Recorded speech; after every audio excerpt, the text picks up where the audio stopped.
Hi guys, welcome back to How to Fix. In this video, I'm going to show you how to fix NBA Live mobile crashing, right? So it's very easy to do it. First of all, you have to just go to the Play Store, or if you're using an iOS, then just go to the App Store, right?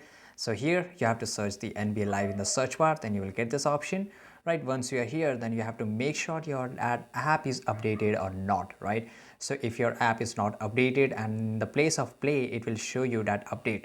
So if it shows that, then you have to update it, right? This is the first thing. Make sure you follow this rule.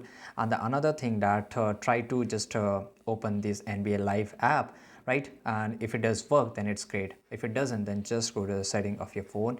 You can go to the setting of your phone. Here you have to search app. Basically you have to just go into the app management, right? Once you are in the app management, basically app management is something which show all the apps which is available in your phone, right, in your smartphone. And here you have to search your app, you have to search your NBA Live. Once you are here, then make sure you follow this whatever I'm going to show you.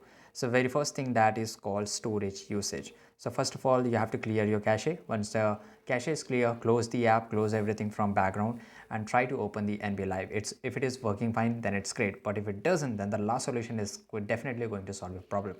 That is clear data. Once you clear the data, it will delete everything, right? You have to re-login into the account by using your login info, and after that it will be completely new app and it will solve all your issues which you are facing in this app, right? So once you do it, you can see that it has clear, and just close everything in the background. Now try to open the NBA Live. Okay, so I will just do thing. I will just open the NBA Live here. Once it get open, right here it says that yeah, it's working perfectly fine, so it doesn't crash. So this is the easiest video I have made, and I hope you found this video really interesting, and if you did, make sure to like this video, subscribe our channel. See you guys in the next video.